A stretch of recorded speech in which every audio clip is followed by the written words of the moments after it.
Are you working? What kind of work do you do? This is the Punt and Pass Podcast. Welcome touchdown, Georgia! to the Punt and Pass Podcast. I'm your host, Drew Butler, joined alongside my co-host, Jake Fromm. Be sure to follow us on social media at Punt and Pass on Twitter and Instagram. I'm at Drew Butler. He's at Fromm Jake. Puntandpass.com, the #1 destination for all things college football. A happy New Year to you. We are recording this on a Tuesday afternoon. It's January 2nd, 2024. So hope everybody went out of 2023 in the right way and came into 2024 in spectacular fashion. Hope it was fun. Hope it was safe. Hope everybody is healthy, and our national championship game in college football is set up. We're going to recap the Orange Bowl. Georgia hammers Florida State 63-3. The Rose Bowl was an instant classic. Michigan takes down Alabama. And the Sugar Bowl, if you stayed up late enough, Washington, the #2 team in the nation, remains undefeated. They are headed to the national championship. So tons of college football over the holiday. Jake, you and I talked about it, that December 26th through December 31st date range, man. It's no man's land, but I bunkered down and I had a lot of fun and I ate a ton and I watched a bunch of football, and it's all good, man. Happy 2024 to you. Yeah, happy 2024 to you as well. It even sounds a little bit weird rolling off the tongue. Man, where does the time go? It definitely flies by. But, man, like you said, had some really good college football games. It was fun to watch. Definitely got our money's worth. Actually have to kind of get back to the real world here coming up. But we do get a nice national championship college football game to finish it up. And I think it's going to be pretty exciting, pretty fun to watch. Can't wait to chop it up and talk about it. No question about it. 2024, a big one for you. You will become a dad. The countdown is officially on for you. So that's right. Off season right around the corner. And then you got to get ready to become Jake Fromm. I'm sure you'll have some dad strength overnight when that happens. Oh, for sure. Can't wait for that to kick in. It's needed on the football field. So hopefully it carries me through for the rest of my career. Well, you know what you have to do as soon as that happens. And of course, if I remember correctly, the due date is in March. Yep. You'll have to get your beautiful wife a push present. And where will you go for that? You'll go to Solomon Brothers Jewelers. Of course you will. Yes, Solomon Brothers Jewelers presents this amazing Punt and Pass podcast episode to all of you. Be sure to check out Solomon Brothers. They have three amazing locations for you to visit in the year 2024. Of course, there's one in Alpharetta just past the Avalon. There's the one in Buckhead that you know, 17th Floor Tower Place, and a brand new one down in Peachtree City. Solomon Brothers is family owned and operated since 1982. They have the largest diamond and jewelry inventory in the Southeast, and the store is for anyone with any budget. It gets better. If you mention Punt and Pass or myself or Jake Fromm, you can get 10% off your jewelry purchase. See what they have going on social media. They're at Solomon Brothers on Instagram and Twitter, online at solomonbrothers.com. Again, the lowest prices on the highest quality jewelry and diamonds guaranteed. That's Solomon Brothers. Check them out. Appreciate Solomon Brothers. Jake, I know you'll be visiting them as soon as you get back. You got a couple of things to do with that push present. Believe me, it is very, very important. All right, let's go straight to the Orange Bowl. December 30th, it was Saturday afternoon. Georgia starts out the game, and it was over extremely fast. I think it was something that you and I had discussed, like which trajectory the game would go. Would it be an all-out stomping? Would there be a mutual show of respect, just kind of call off the dogs 40-10, whatever you wanted to call it? I think the line closed at, Jake, dogs were 23.5-point favorites. This game opened at 13.5 as soon as the Orange Bowl was set. Then, of course, transfer portals, opt-outs. Georgia had a bunch as well, but they had some key players that said they were going to play, like notably Carson Beck. It closes at 23.5. They cover that going away. 63-3, making more than just one statement. A lot of ways to kind of recap this game, Jake, but the dogs were not messing around in Miami.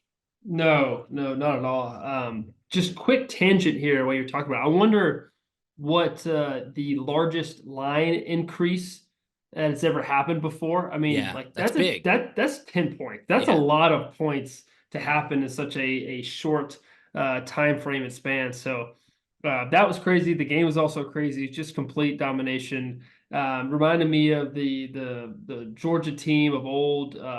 I would say old. Man, I'm calling myself old here, but I mean, just like kind of reminded me a little bit when I played of just, hey, we're gonna go out, we're gonna run the football on you, we're gonna take our shots outside, we're gonna hit our shots outside, and we're just gonna do what we're gonna do, and there's nothing you can do to stop it. Like they committed to the run. I mean, Carson didn't have to throw the ball. I mean, like they had 372 rushing yards. They nearly rushed for 400 yards in this game. Like just That's out insane. physical them, just out wanted to. We talk about it, bowl games. To me, it's just a lot about motivation. What are you playing for? Georgia obviously had a lot on their mind, a lot on their hearts, and they had a lot of pissed off that they wanted to take out on somebody. Happened to be Florida State. And just sadly that they got the butt whooping that they got, and that they were in the situation that they were in with guys leaving and transfer portal and opt outs, all that different stuff. I think you still, with all that being said, you still have to go out and put a good product out there. And as players that are playing, you still got to have some pride about what you're putting on tape. That was no good. That was no bueno. And you can say the committee got it right by leaving Florida State out, or you can say the committee got it wrong by leaving Georgia out. So take it how you want it. But I saw a really, really good football team beat the snot out of another good football team. Yeah, it's unfair to Florida State because obviously that was a skeleton crew of the team that went undefeated and won the ACC championship in 2023. I tweeted this out while watching the game, and you and I talked about it last week. I really did feel bad for Mike Norvell. I was a huge Florida State fan all season long, believed in their roster, believed in what they were doing, thought they had the team, the type of team to compete when it comes to a college football playoff. Nasty defense, good run game, and a quarterback, of course, before he got hurt, who really could be a significant X factor to take a game that maybe you should have lost and flip that into a W. Here's what happened. We all know it. Jordan Travis gets injured, then the room full of suits that is the College Football Playoff Committee essentially ends their season on a technicality, which was a huge bummer. They said, hey, without Jordan Travis, even though they're ACC champs and undefeated, Florida State can't compete. They're not one of the best 4 teams in the country. But then this is also what I said right after tweeting that I felt bad for Mike Norvell. And this statement has zero bearing on Florida State. So don't even think about Florida State when you're listening to what I'm about to say. Georgia beat the Seminoles by 60 points, 63-3.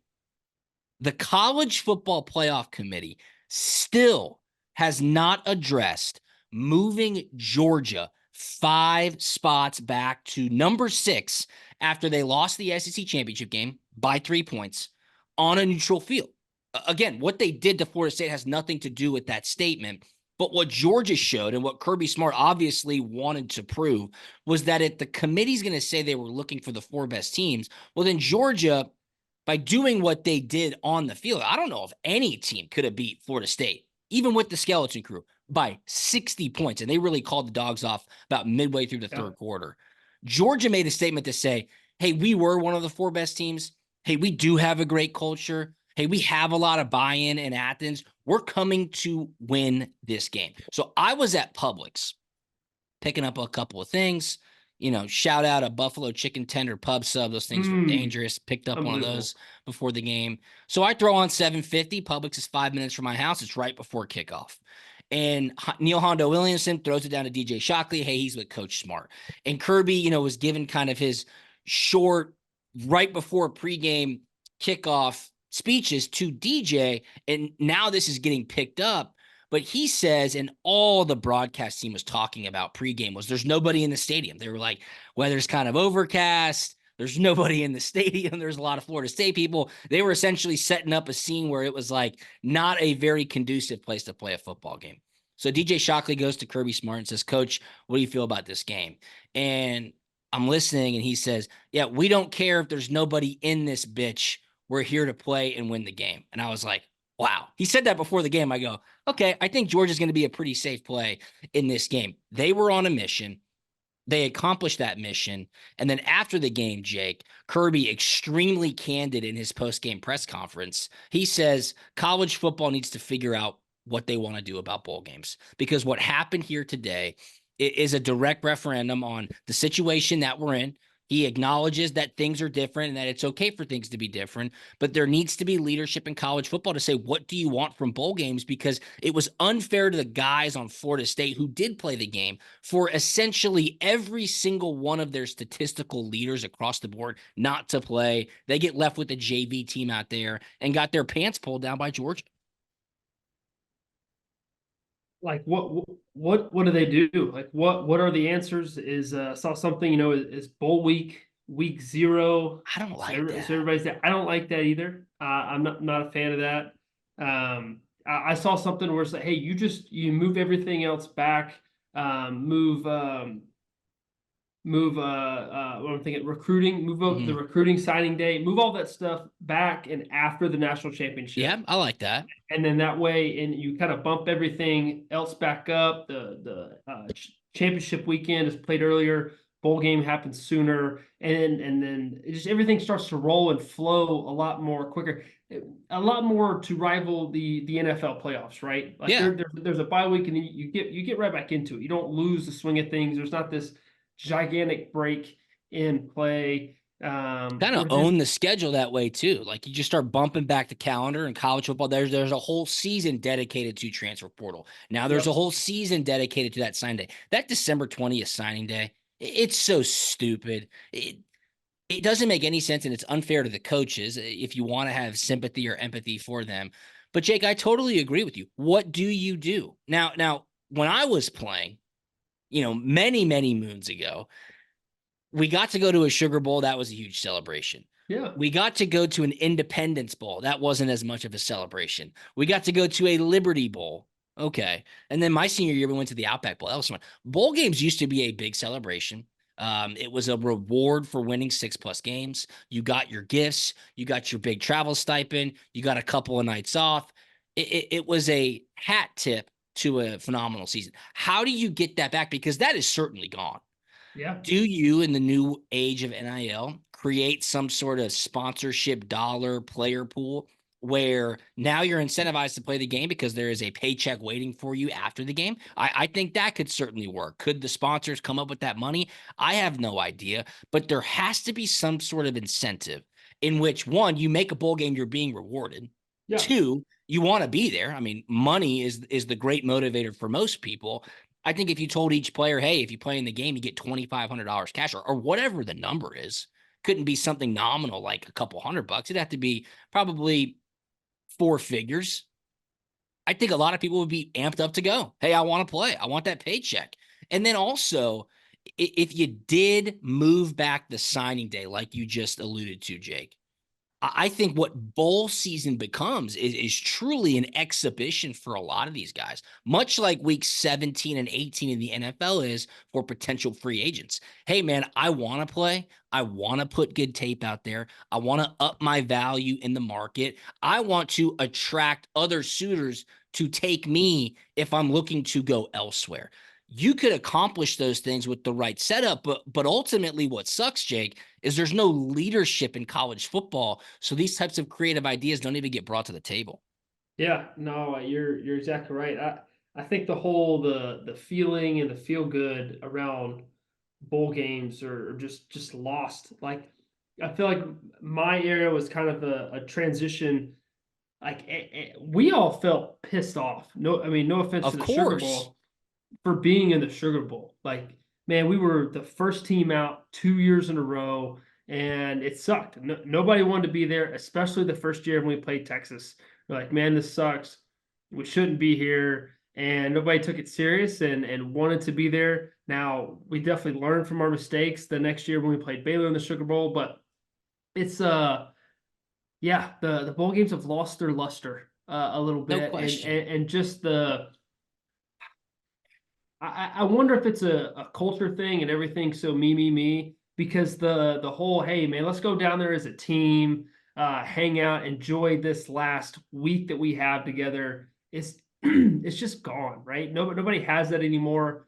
Nobody's trying to enjoy that. It's sadly, it's just about me, and how can I set myself up for my future and move on from there. So Something that's really special that just seems to get lost in the shuffle is, man, like that locker room for that last game, it'll never be the same again. Yeah. When you look around, coach says it, remember a high school coach saying it, like, hey, take a look around, like the guys and the men in this room, this is it. This is all we got.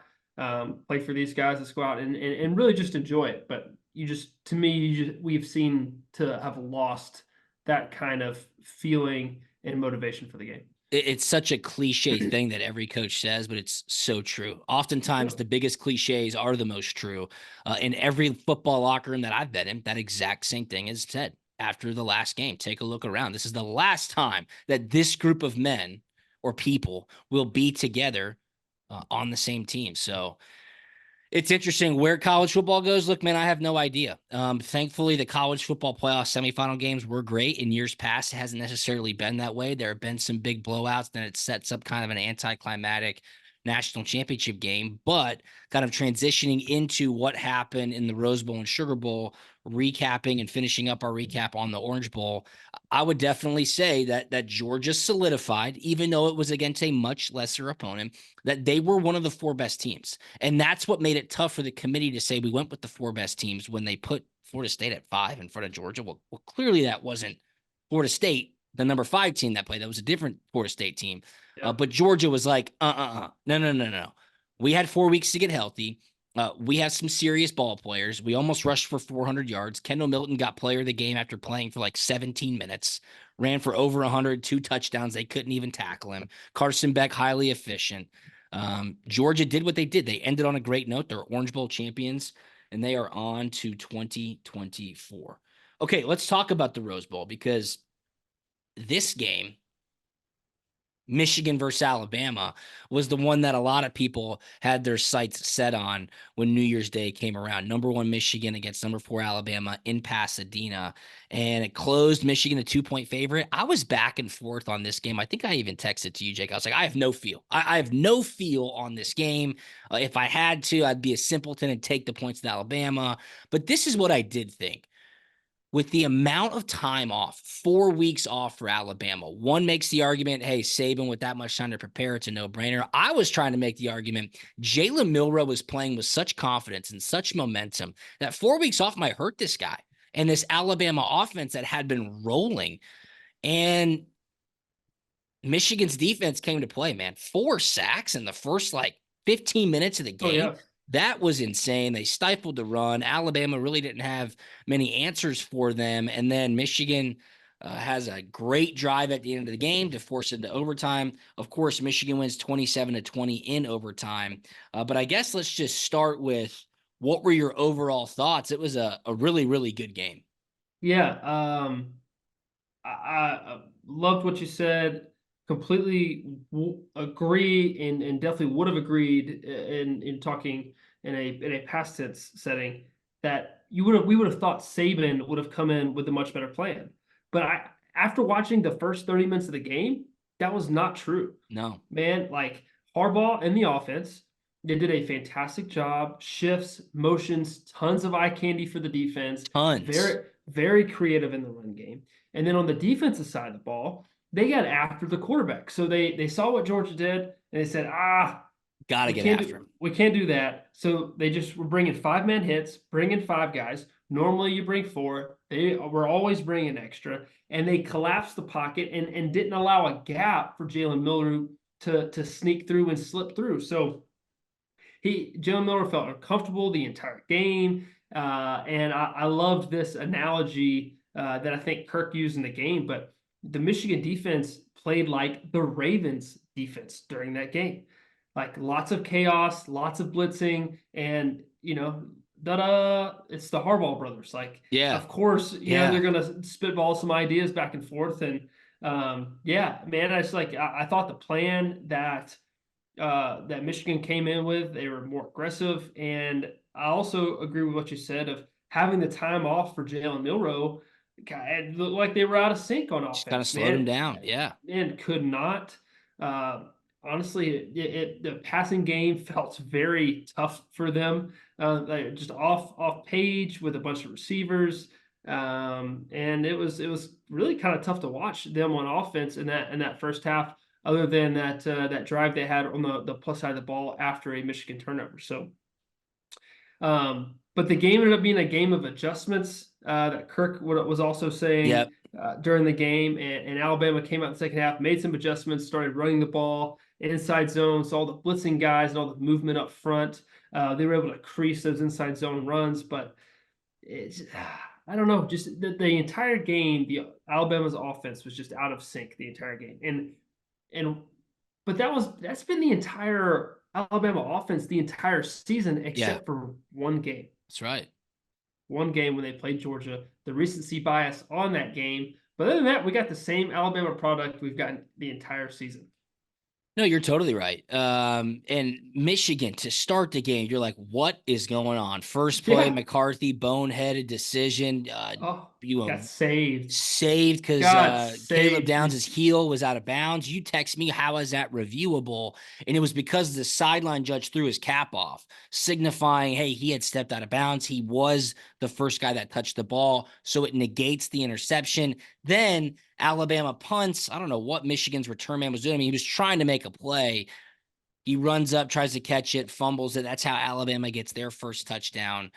Michigan had dominated outside of a couple of boneheaded decisions, and they were only up by 3 at half. And I'm sitting there going, here we go. Here we go. Michigan should be up by 14 at least. Alabama's played like shit. They're still in the game. They're going to wait for Michigan to make a mistake late. Alabama will pounce. Alabama's going to win. That was my thought process in watching the entire second half. And then Alabama puts together a drive midway through the fourth quarter. They score a touchdown. They go up by 7 points. And Michigan's offense, who hadn't done anything in the second half of the game, kind of goes back to running the football. Hey, establish the run. And then they start mixing in that eye candy. And the eye candy was really shown on a couple of plays where Blake Corum, wide open, kind of coming across the formation out of the backfield in the shotgun. And when they were showing the replays, Jake, with that pre-snap movement and motion, you could see the linebackers communicating with each other. Hey, I got him. I'm passing off him. And they would just get lost. Communication was broken down. And Blake Corum, who's one of the best players in all of college football, just wide open for 40-yard gains. And you could see Nick Saban on the sideline, so frustrated, talking to his defensive coaches going, what's going on with the communication? Because the backers and the DBs, they're clearly not on the same page. Michigan puts together an amazing drive. They tie it up. I didn't know if they were going to go for 2 or not late. They did have 3 offensive time. They had 3 timeouts. So I thought you just kick the field goal and see if you can get the ball back. But sending that game to overtime, what were your thoughts? I was sitting there going, I don't know what's going to happen. This is going to be a good one. Overtime, I'm thinking, wow, I've seen this before. Yes, you have. And I'm like, well, Alabama's just going to find some magic somewhere. Of course. And figure out how to do it. And they had a chance, made a play on third down to get it within, a decent try and range on a fourth down call. And my wife, Caroline, she's like, hey, what are you calling right here? And I said, well, I'm going to put it in my best player's hands, and I'm going to have some kind of zone-ish read with some kind of advantage throw off of it. And that's pretty much exactly what they called. And there was answers within the play. Like, you can disagree. Oh, it was a bad call, a bad play. Like the running back motioning out of the backfield, like that was an advantage throw. There was space on that guy. He could have thrown it out there. And then the run itself wasn't a terrible run. Like, hey, the guard could have pulled a little bit tighter, and if we stay tight off his hip, it possibly looks like he walks in. So, but as a quarterback, it is so hard to operate if you can't get a good snap. I know. When the snap is constantly at your feet, at your knees, your eyes have to drop, and now I'm worried about catching a snap and rushing myself rather than, hey, if I get a good, nice, easy shotgun snap in my chest, I can keep my eyes up, see what's happening. I got a better feel for what's happening. But, man, this is their 14th game, and we're still having snap issues. I know. What's up with that? That's mental. That's mental. you can't have that show up in That's games the like that. yips. Not whatever it is, it's not good. So, but yeah, man, I think I think there was a play to be made on the last play, and they didn't make it. And as a team like Alabama, you just can't keep putting yourselves in that situation and expect to be 100% out. Like eventually, it's going to catch up, and it did. And Michigan held on just a tad bit longer. Yeah, so you're breaking down the 4th and 3 in overtime. Alabama needed a touchdown to move the game forward into a second overtime. And remind me if I'm wrong, you may or may not remember, they were in shotgun. Running back was set to Milroe's left. Did the running back go in motion before the snap, or did he just go out to the okay, so he goes in motion before the snap, empty backfield. The snap is low at Milroe's ankles, and he catches it, thankfully, and just immediately dives towards. I mean, runs towards the center of the center of the line, and it was just squashed. The whole play was done. That's why I was like, oh my God, what just happened? Now, when you rewind it and you see what they were trying to do, the two outside receivers on the left side of the formation are blocking downfield. The running back who was in motion has outside leverage on the linebacker. So what Jake is saying is if the snap was in Milroe's chest, he, one, gets to look and see that guard's pulling, but two, look out left, see that the running back has that advantage throw. Could have tossed it out there, and then you go make a play. But Alabama loses. Got to give credit to Blake Corum. His jump cuts, dude, that kid can run the football. 2 plays in their overtime possession. He scampers into the end zone. Michigan gets a huge stop, and, they lift the big monkey off their back. That was their 3rd straight college football playoff appearance. They obviously got smoked by Georgia 2 years ago in the Orange Bowl. Instant classic barn burner against TCU last year in the Fiesta Bowl that they lost. But they're headed to the national championship. So number 1 Michigan knocks off Alabama. And Nick Saban after the game, gives a ton of credit to Jim Harbaugh in Michigan, gives a ton of credit to his players, and says, this is one of the teams that I'm most proud of. Do you agree or disagree with that? Is that coach speak after they lose in the semifinals? I'm sure it's not the whole truth, but it's not a lie either. They faced a lot of adversity this year. The early loss to Texas. Yeah. I mean, benching your quarterback for the next 2 weeks, that whole debacle, and to fight your way and win the game in Auburn, in Jordan-Hare Stadium, in the fashion that they won that game, beat the 2-time national champs in the SEC championship game, and really fight that one down to the end. So yeah, I mean they faced a lot of adversity that year, this year, and came up just a tad short. But I think with the product they had, they over exceeded expectations. 100%. 100%. I mean, they almost lost to Auburn. Like, do not forget that. It took a 4th and 31 miracle. Then, of course, what did they do? They beat Georgia, who hadn't lost in 29 straight games. So I tweeted this out, and I got some amazing reactions, and it wasn't my intention. But I said, as I'm watching, first off, the Orange Bowl, I said I could tweet out all night and give you hundreds of reasons as to why Georgia should be in the college football playoff. And I said, plainly put, they're one of the 4 best teams, and that's the committee's job, is to put the 4 best teams in. I said, but it really all comes down to just one person. It's Nick Saban. I said, 1, the committee fears him. 2, ESPN loves him. But 3, and most importantly, he's not afraid of Georgia. He beats Georgia. That's the whole reason why Alabama got in. So the reactions I'm getting are, that's outrageous. Why would the committee fear him? ESPN has nothing to do with it. And I'm tweeting back at people. I'm like, yeah, those are hypothetical jokes that I'm making. The third point is the most important point. He beats Georgia. If Georgia just would have won the game, then we're looking at Georgia, Texas in the Sugar Bowl, and you're looking at Michigan, Washington in the Rose Bowl. So Georgia didn't take care of business when they needed to. And look, you could make the argument, should Georgia have been in? People could go, no, they didn't win their conference championship. Okay. But it's just funny because Saban is the GOAT, and there's no ifs, ands, or buts about that. And Jim Harbaugh and that Michigan defense really flexed their muscles, and they got a big win. And when I think to myself, Bama doesn't lose close games, they lost the Rose Bowl. So Alabama done. And I would have to make the argument that the highlight of their season was stealing one from Georgia. Yeah. In the SEC. So boy, have the tides turned No pun intended. All right, let's go to the Sugar Bowl, a great one with a crazy ending. Washington 37, Texas 31. The Huskies, still undefeated, are going to take on Michigan. So you have your number 1 versus number 2 teams for the first time since 2019 playing in the College Football Playoff National Championship game. That game, of course, is Monday night, January 8th in Houston. But this was a crazy ending. And Michael Penix Jr., that dude can feel the football downfield. Yeah. Jalen McMillan, Rome Odunze, Polk, Michael Penix, like Washington has a really, really sound football team. It was an unbelievable game. It started at 9 p.m. I mean, what is ESPN doing? I fell asleep like 3 times. Unfortunately, I saw the ending, but dude, that game didn't end until like 1 a.m. What's going on? Oh, it was brutal. Yeah, I had to go to bed at halftime. You know, your homeboy's got to get up and go to work the next day. Yeah.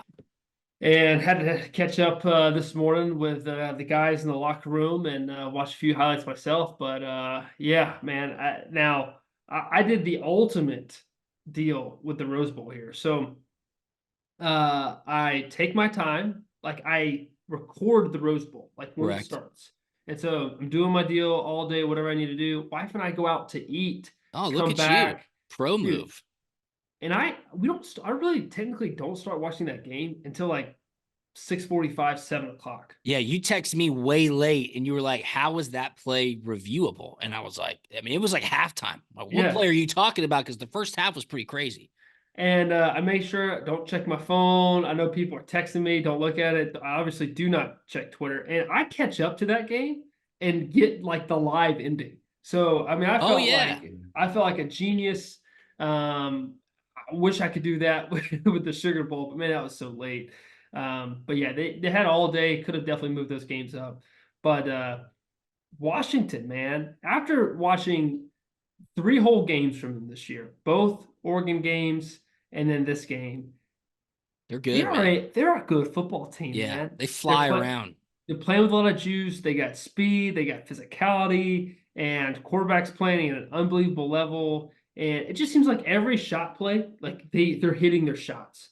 Like the receivers are going out, they're making a play. They can run the ball just good enough to do what they need to do. They play good defense. Never really felt like Texas got in a rhythm in the game, play calling wise. And Washington had a great 3rd down plan for Texas. Now, Texas was always had 3rd and long for some reason in the first half, couldn't get anything going on 1st and 2nd down. And they would show Texas cover 0. And so quarterback obviously seeing it, and he would have to get to a quick cover 0 answer, as in just, hey, throw the ball out wide in the flat, receiver screen here. And they're bluffing out of there and going back to play zone coverage, but they just rally and make the tackle. Oh, sure. Yeah. Hey, 3rd and 9. Now it's 4th and 5.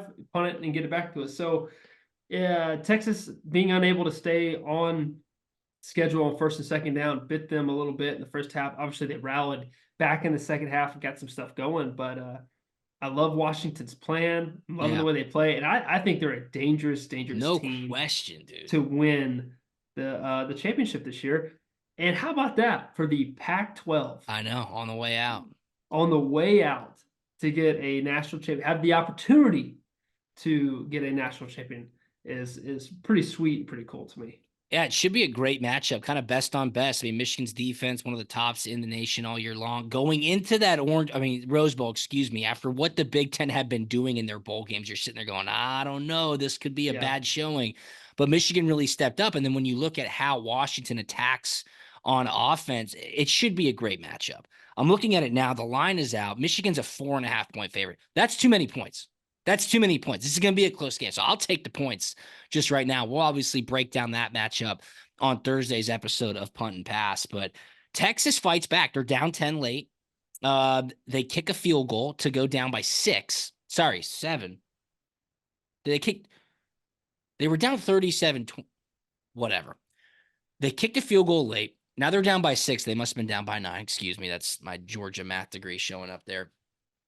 And then they get the ball back because what was crazy, I don't know if you saw this play, Jake, Washington's trying to run the clock down late, less than a minute, and their running back gets injured.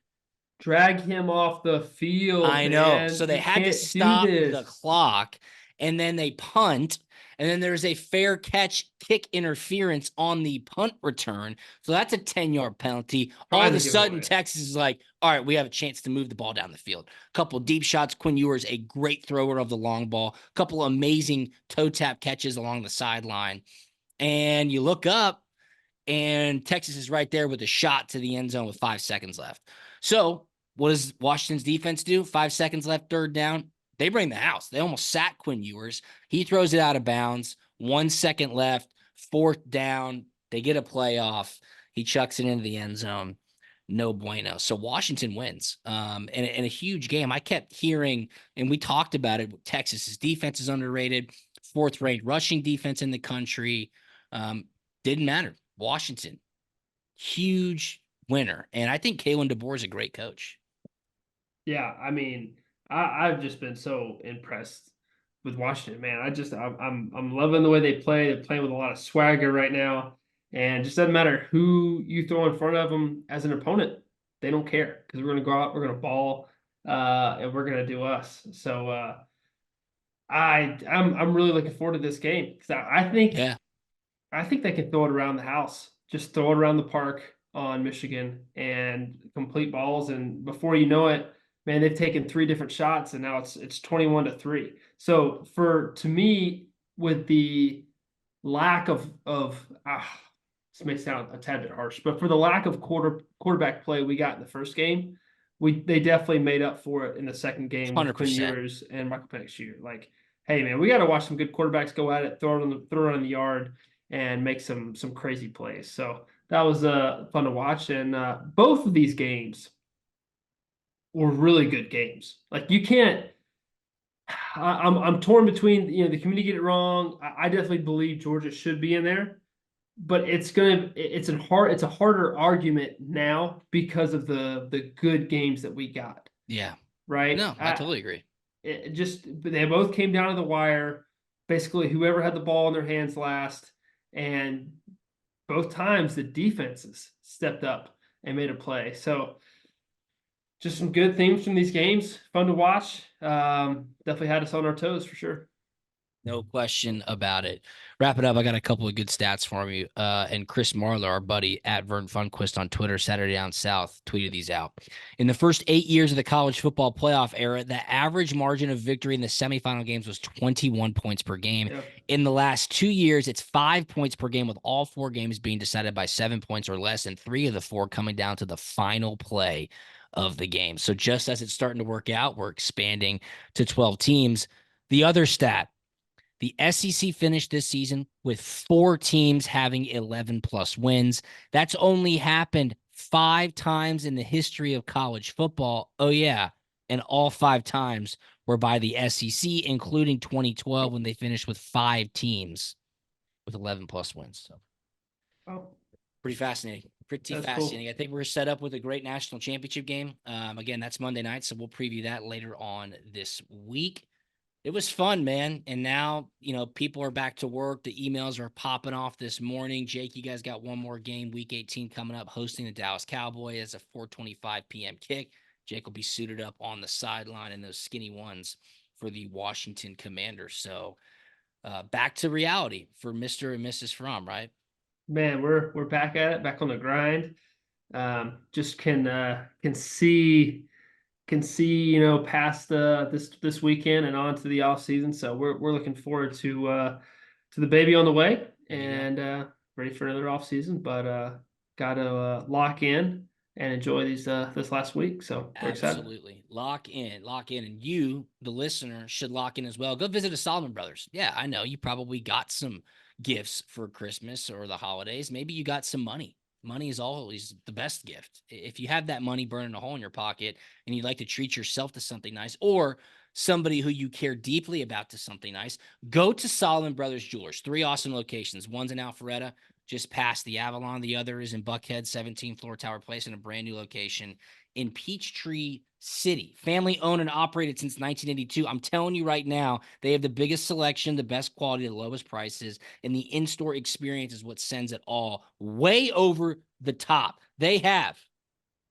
custom jewelry designs, lifetime diamond upgrades, and they offer interest-free financing options. The store is for anyone with any budget. Mention Punt and Pass or myself and Jake. You can get 10% off your jewelry purchase. Check them out on social media at Solomon Brothers, SolomonBrothers.com. Check us out on social media at Punt and Pass on Twitter and Instagram.